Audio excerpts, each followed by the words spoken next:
Estamos ao vivo com o Bate-Papo FGV e hoje vamos falar sobre como os estados podem reverter a arrecadação do ICMS. Nosso entrevistado é o professor Itzvan Kasnar, da Escola Brasileira de Administração Pública e de Empresas da FGV. O imposto sobre a circulação de bens e serviços incide sobre produtos de diferentes tipos comercializados no país e em bens importados.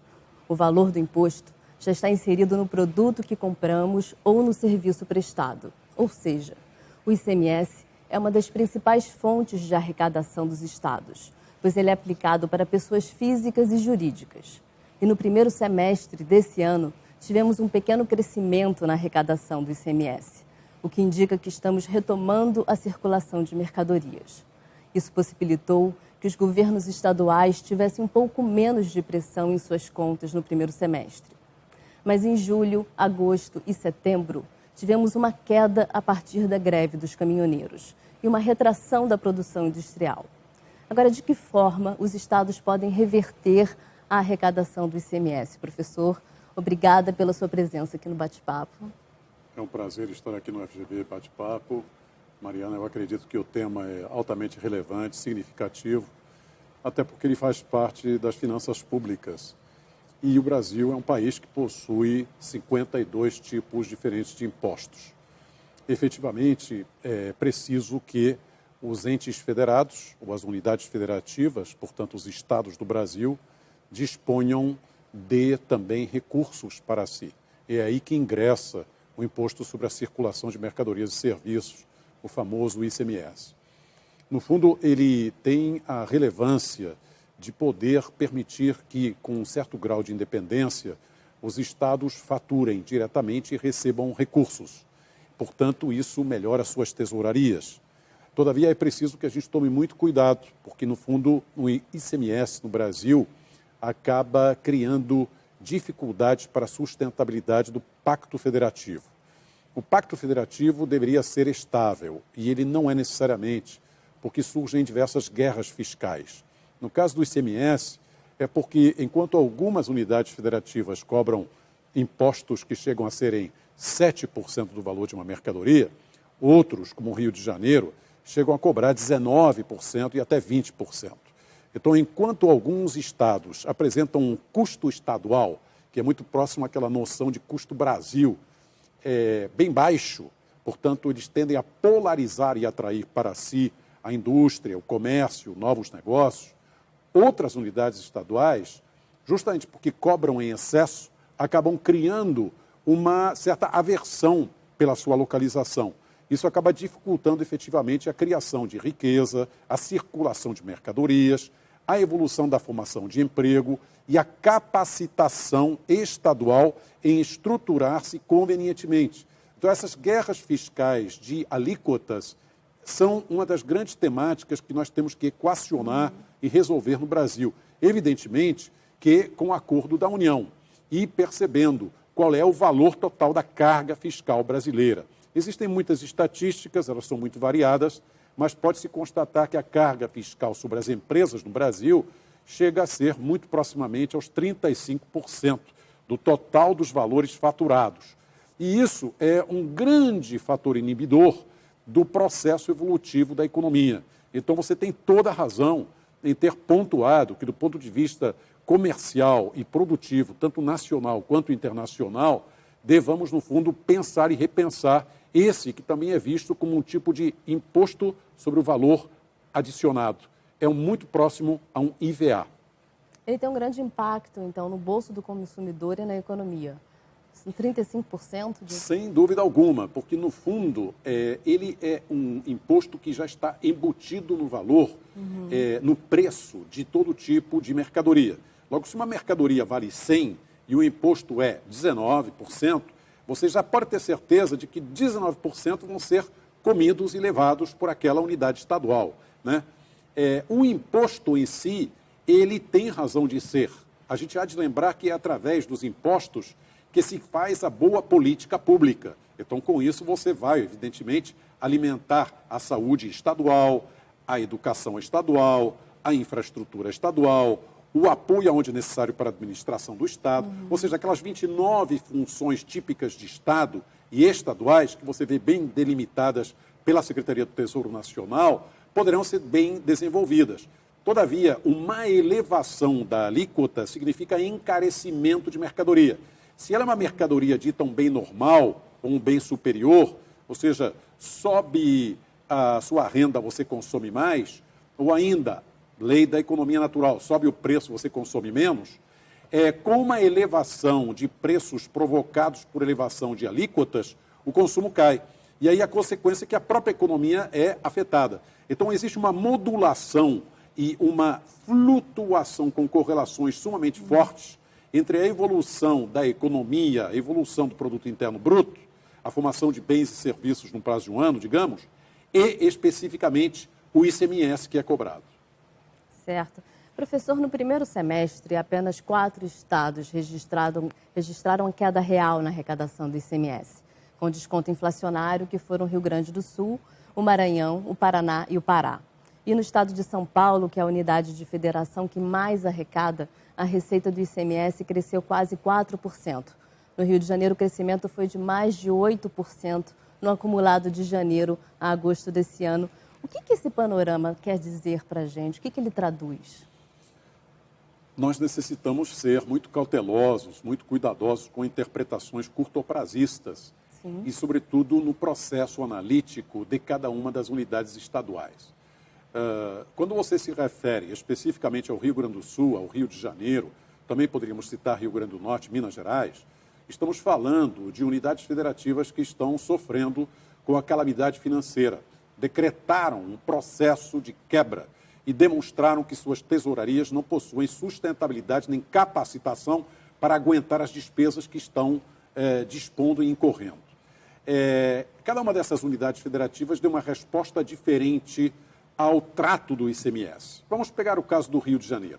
Quando em 2016 sucedeu, de fato, a quebra, e logo a seguir, então, em 2017, tivemos 18 medidas tomadas pelo governador Pezão, uma delas foi a de aumentar o ICMS do Estado. Ora, se o Estado do Rio de Janeiro já era recordista, o primeiro lugar em cobrar esse imposto, ao aumentar o imposto sobre a cerveja, ao aumentar o imposto sobre a eletricidade, ao aumentar o imposto sobre o biscoito e outros produtos, isso significava que ele queria arrecadar mais, mas em regime de recessão econômica brutal, porque o produto interno bruto do Brasil tinha caído em menos 3,5% nos anos 2016, 2017. Praticamente se repetiu essa taxa anual. Então, o Rio de Janeiro teve uma queda dramática do seu PIB. O aumento e a elevação dessa alíquota no Rio de Janeiro não surtiu efeito. Nos jogou numa recessão ainda maior, que eu, a rigor, denomino de depressão econômica para valer. Mas a consequência também foi que, com o plano de recuperação fiscal do Estado do Rio de Janeiro, era necessário acreditar que a União iria dar um apoio, criar um guarda-chuvão, para gerar condições de retomada econômica. E aí, então, por conta da renegociação da dívida interna pública estadual, chamemos-la assim, por conta dos acordos de adiamento dos pagamentos de amortizações e juros esses que dispararam no estado do Rio de Janeiro, ao se pacificar esse lado da rubrica de contas a pagar financeiras com juros, o estado do Rio de Janeiro encontrou formas adicionais de começar a se recuperar. Então, essa taxa de 8% de retomada que você se refere, ela tem que ser lida exatamente com extremo cuidado. Sim. Ela não é consequência de um aumento de imposto. Ela é consequência de uma reordenação parcial, momentânea que seja, das finanças estaduais, capacitando o Estado a uma retomada lenta. E, obviamente, quando você está no fundo do poço, você retoma mais fortemente. Então, essa estatística de 8%, parece que a gente está na China. Não, nós estamos muito longe da China. Nós estamos, neste momento, sofrendo o impacto de uma recuperação dolorida, na qual ainda todas as taxas de emprego de fatores e de emprego de pessoas permanecem medíocre. Agora, no Rio Grande do Sul, a situação era diferente. Existe também uma situação importante a recuperar e a perceber. Lá, o preço das commodities, como trigo, milho, se recuperou, sobretudo ao longo dos anos 2017 para 2018 no mundo. E aqui no Rio de Janeiro, o preço do petróleo este ano voltou a subir significativamente. Então, independentemente da greve dos caminhoneiros, com a elevação do preço do petróleo, com o ingresso de royalties no estado do Rio de Janeiro, portanto, com essa compleição que as commodities possuem, houve uma retomada econômica e houve, digamos assim, uma redução da mega pressão sobre as finanças estaduais, tanto no Rio Grande do Sul quanto no Rio de Janeiro. Mas o assunto está muito longe de estar resolvido. Certo. Uma porcentagem, um percentual pontual, né? Foi uma subida pontual e a gente tem outros fatores além da greve dos caminhoneiros, como você citou. Exato. E é bom lembrar que o caso de São Paulo também é muito particular. O São Paulo representa, grosso modo, 33% do produto interno do Brasil no ano 2017, segundo os dados do IBGE. Então, se nós consideramos que ele representa a mola mestra e a capacidade de evolução econômica mais avançada do Brasil, por definição, é lá que há de se contribuir também mais em termos de impostos de ICMS. Então, São Paulo, que não possui uma crise fiscal, que não está quebrado e não tem calamidade financeira, consegue evoluir razoavelmente e ainda por cima sustenta os outros entes federativos do Brasil. Agora, a carga fiscal como um todo no Brasil é extremamente elevada, porque você teria que considerar imposto de renda pessoa física, pessoa jurídica, IPI, aí sim, esses são federais, ICMS, estadual, ITBI, IPTU, esses são municipais. Nessa quadratura da somatória dos impostos, essa carga fiscal próxima a 36%, segundo o IBGE, 39%, segundo o IBGT e outras entidades, cria um custo dramático para o Brasil. Se nós conseguíssemos reduzir essas cargas, certamente teríamos uma queda de preços. Mas a grande pergunta é, num regime de oligopólios, de monopólios como o da produção brasileira, será que realmente a queda de impostos seria de fato repassada via preço para o consumidor? Não. Eu tenho uma certeza, não. Não, com certeza. Agora, professor, uma unificação dos tributos em um único imposto de valor agregado seria viável e favorável, apesar das dificuldades de ser realizada? É pouco provável que se mexa nisso antes de um ajuste fiscal? Essa é uma questão sumamente relevante e ela é uma questão que já ingressa, evolui nos processos analíticos da história tributária brasileira. Não é de hoje que se está tratando e falando em imposto único ou em unificação fiscal ou em eliminação de tributos variados, porque nós temos um excesso. Isso daí implica em custos dramáticos para o empresário. Ele permanece praticamente 4 meses e meio do ano trabalhando com equipes para poder pagar o imposto. O imposto é necessário, o imposto é vital, o imposto cria a base para que um Estado honesto, de preferência, tenha condições de dispor de verbas e faça suas políticas buscando equitatividade, capacitação de geração de oportunidades para todos, políticas públicas setoriais que vão moldar melhor o desenvolvimento, a criação de riqueza, a criação de emprego, a criação de mais impostos, a geração de mais investimentos no país. Infelizmente, nos últimos anos, isso não sucedeu. Mas, olhando também para a história, nós temos alguns elementos marcantes da defesa da unificação dos impostos. Roberto Campos, um dos maiores economistas da história do Brasil, e que leva, inclusive, o nome do prédio da EBAP, o que para nós é imensa alegria, né? Roberto Campos sempre dizia que nós somos irracionais na criação de impostos e somos muito perdulários no processo de criação de gastos, porque a gente despende antes e depois quer se garantir com mais imposto, levando ainda mais a carga. Obviamente que isso está equivocado. E aí ele sugeria que, pelo menos, uníssemos ou unificássemos os impostos, pelo menos considerando os 3 níveis de governo, federal, estadual, municipal. O professor Marcos Sintra Cavalcante, que é o nosso vice-presidente da Fundação Getúlio Vargas, possui estudos formidáveis, soberbos, a respeito da importância da unificação fiscal. E ele é uma referência nacional atual a respeito desse tema, não para a Fundação Getúlio Vargas, pela Fundação Getúlio Vargas, para o Brasil inteiro. E ele mostra muito claramente que essa unificação reduziria os custos e os tempos de administração fiscal, de planejamento tributário, de coerção fiscal organizacional, facilitando os procedimentos empresariais, facilitando as atividades interestaduais, reduzindo as fricções que existem entre os estados nesse processo, capacitando melhor para a identificação do grande problema que é aonde criar a fiscalização e, sobretudo, aonde pagar, se na origem ou no destino.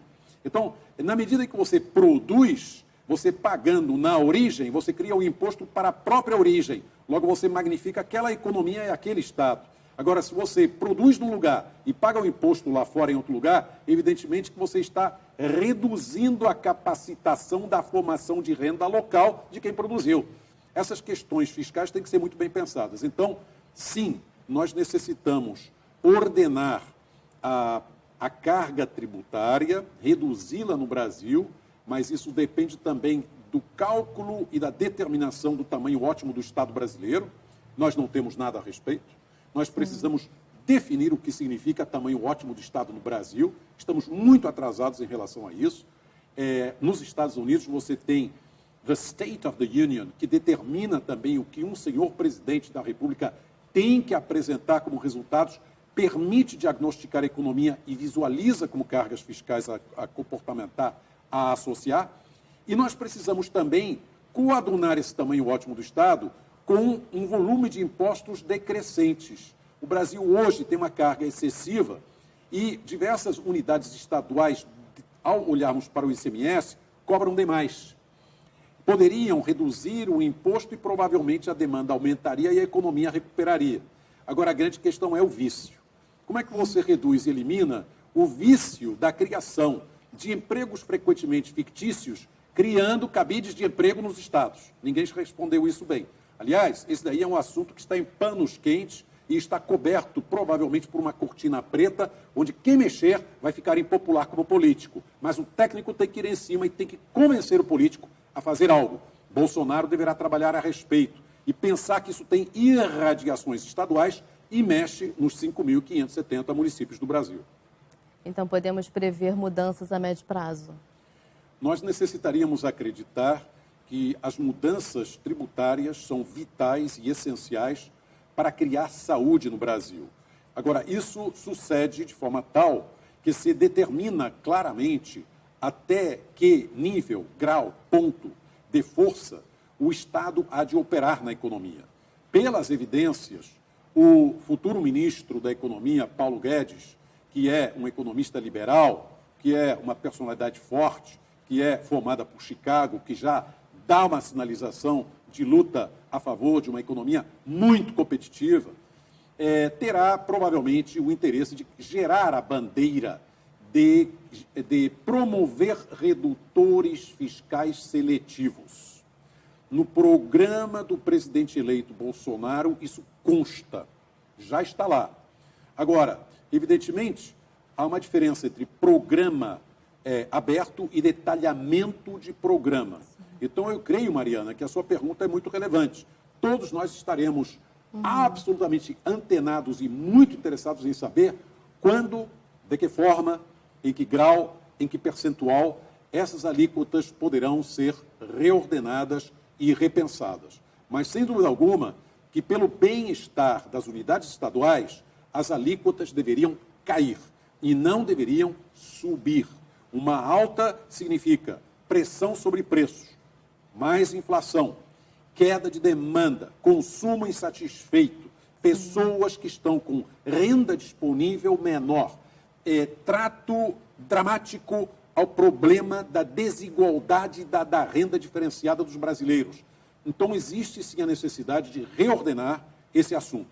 Isso vem através do Ministério da Fazenda, em nível federal, e certamente que através das secretarias estaduais da Fazenda, planejamento, gestão estaduais.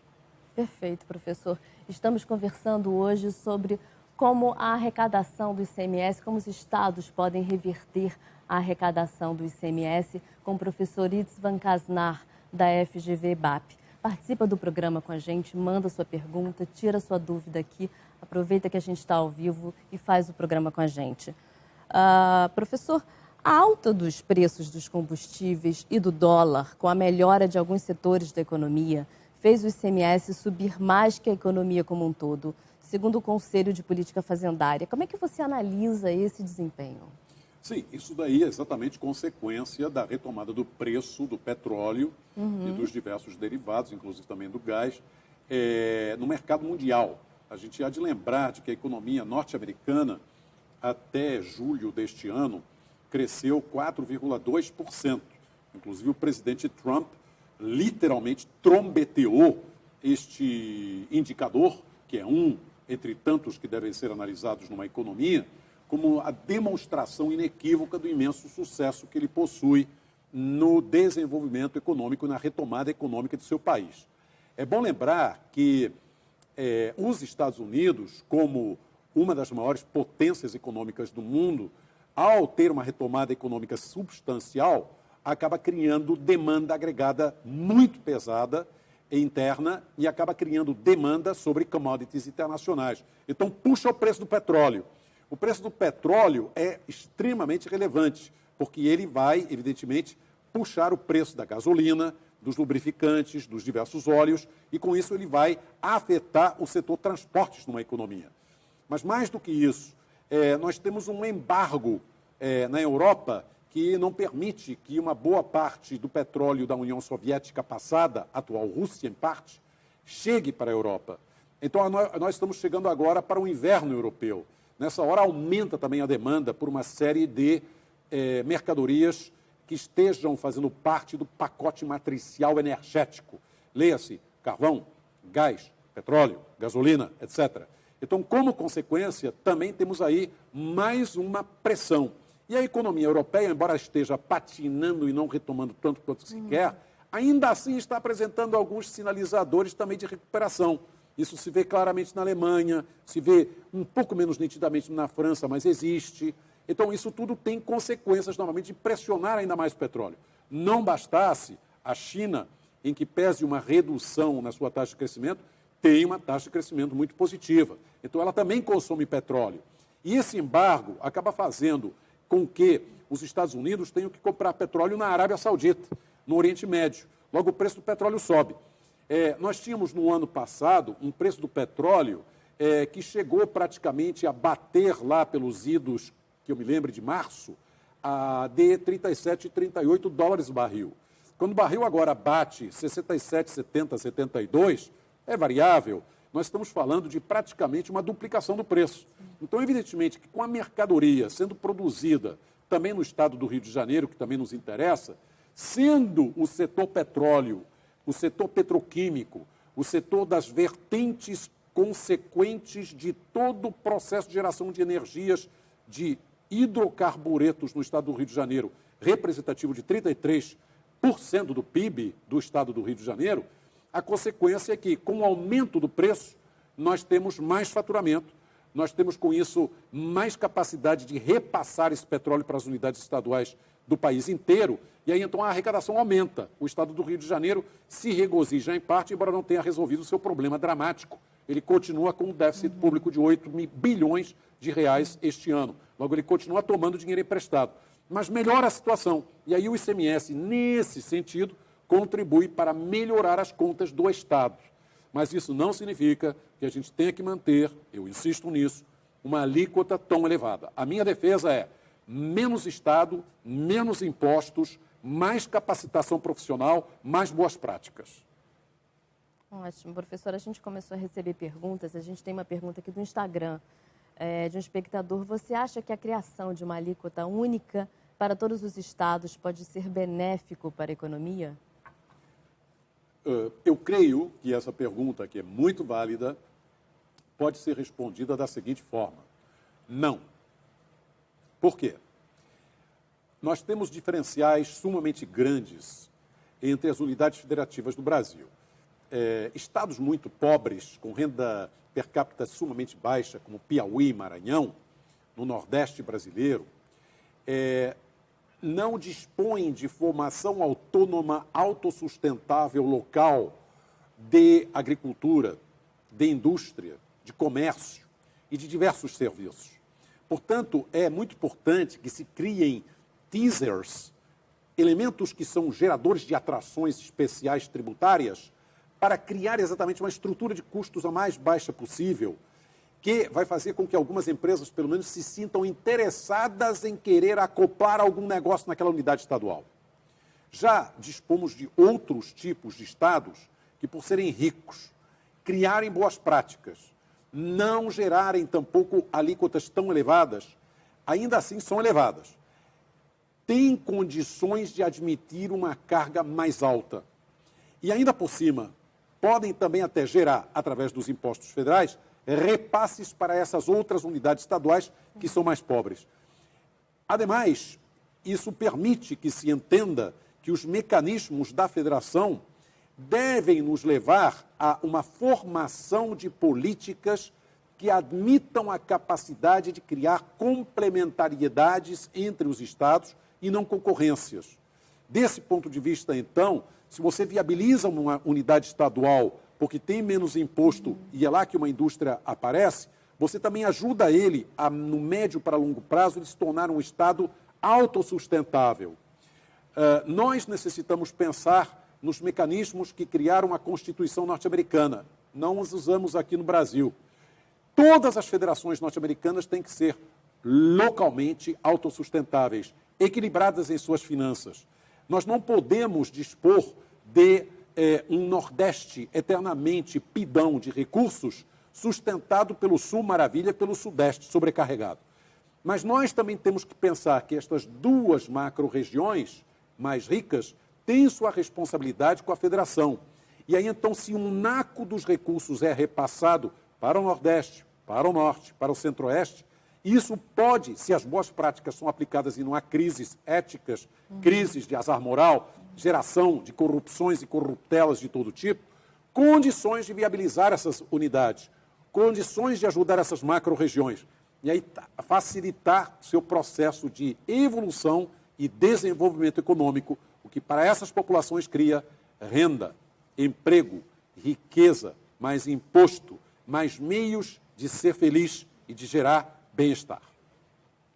Itzvan, é natural que o ICMS cresça mais que o PIB? Não, em hipótese alguma. Não é bom que o imposto tenha uma taxa de evolução ou de crescimento sobre o produto interno bruto. É importante que haja alíquotas de preferência baixas e pequenas. Até porque, no mundo, hoje, existe uma tendência muito clara. Os diversos países desenvolvidos, quando fazem seu dever de casa, tendem a reduzir os impostos, porque com a globalização competem entre si. E se você reduz imposto, você exporta a preço menor. Logo, você tem mais condições de vender. Logo, você cria internamente mais emprego, mais riqueza, mais renda e tal. Exato. Então, a elevação do imposto é uma temática que tem que ser analisada à luz das reais necessidades de gerar condições de evolução econômica equilibrada nos países.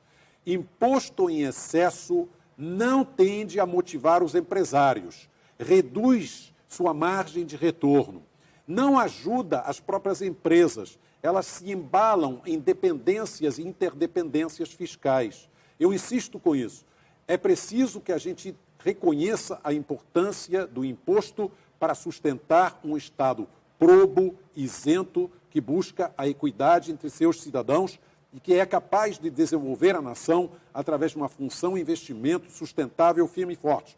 Mas é absolutamente equivocado acreditar que a função consumo de gastos de governo tenha que atrelar-se à elevação substancial de um cabide de empregos, criando uma folha total bruta de empregados públicos e de servidores muito alta. Olha para a crise da Previdência Social. Olha para a crise dos servidores públicos em face das suas previdências. Não é com mais impostos que se resolve o assunto. É com capacitação privativa que emulsiona a ação da compreensão dos riscos, retornos que nós temos. A viúva, leia-se, o Estado, acha que tudo pode.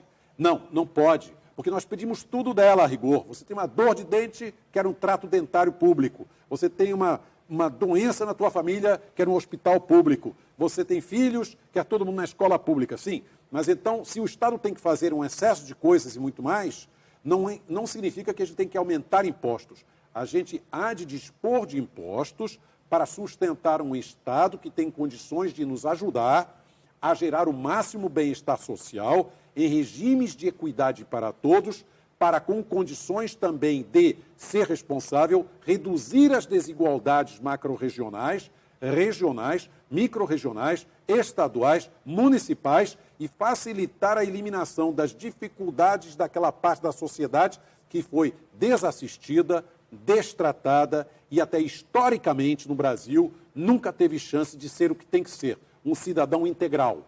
Não um cidadão íntegro, mas um cidadão integral. E eu aí, no caso, me refiro à herança extremamente pesada que o Brasil tem para com os seus ex-escravos. Nós necessitamos pensar que muitas dessas pessoas foram acusadas, acuadas, jogadas para a favela, mas não receberam o apoio do Estado e não necessariamente dos cidadãos. Então, nós temos que fazer um resgate social, e isso custa muito caro. Então, assim como o Estado necessita pensar em investimentos proativos que lhe geram mais imposto, nós também temos que pensar em como resgatar a nossa população, que tem uma herança muito difícil e danosa para ela, porque sabemos que esses mecanismos de inserção são custosos, são de longo prazo. E o Estado também tem que aprender a fazer outra coisa, evitar a renúncia fiscal, que é uma temática de impostos importante, Mariana, e tem tudo a ver também com o ICMS.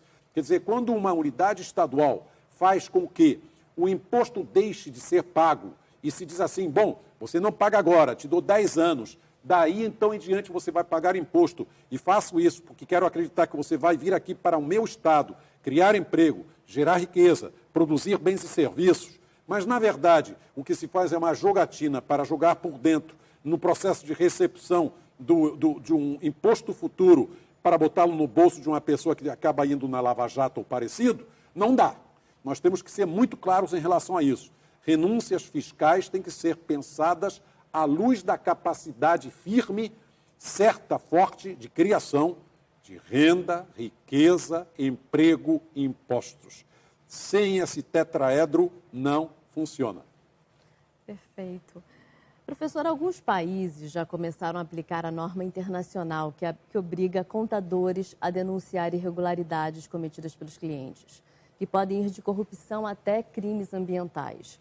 Essa regulação de regra global contra a fraude vai depender da aprovação do novo Congresso.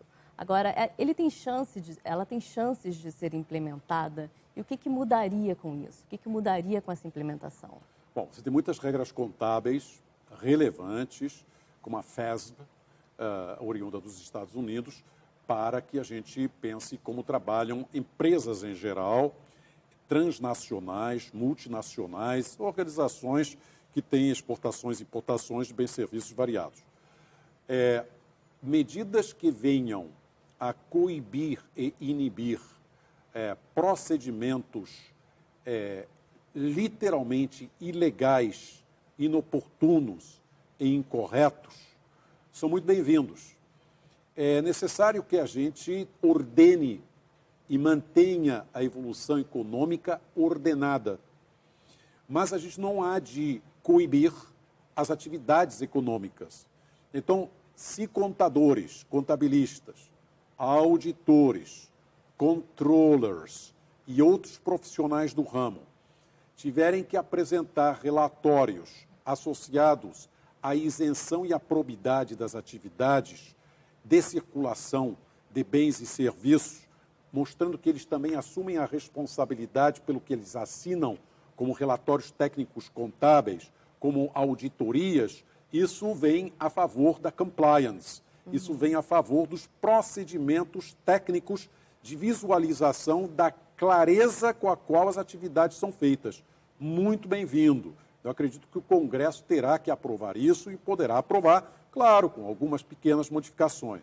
Mas nós necessitamos ser muito cuidadosos, uma vez que também o que sucede é que existe tamanha quantidade de exigências que se fazem hoje nas diversas empresas, que o tempo delas, e sobretudo dos microempresários, frequentemente acaba sendo de preencher papel, criar mais documento, gerar mais relatório, assumir mais responsabilidade, se tornar burocrático. É sufocante demais. Então é preciso repensar o processo.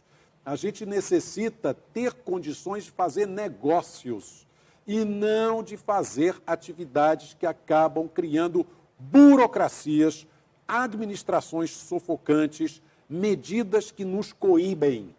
Do ponto de vista também de controles, isso é bom, Porque nós temos que lembrar que hoje no mundo, com a criatividade contábil, existe a famosa evasão fiscal, Mariana. Então, os governos hoje andam bastante preocupados com o fato de que, com tamanha quantidade de jogos financeiros e criatividades econômico-financeiras, e aí eu me refiro, por exemplo, ao mercado de derivativos e ao uso de operações de hedging e ao uso de certas operações associadas a contas criativas, e a Dilma que diga isso, né? Nós notamos que, evidentemente, o balanço patrimonial, o demonstrativo financeiro, o demonstrativo de usos e fontes das organizações, etc., pode ser maculado e muito. Nós já tivemos aqueles escândalos da WorldCom, Enron e tal, que demonstraram que empresas nos Estados Unidos também fazem também suas pseudocontabilidades. Então, sim, nós temos que ter uma assunção pelos nossos contabilistas da responsabilidade pelo assunto, mas não necessitamos e não podemos coibir as organizações em suas atividades de produção. Ok.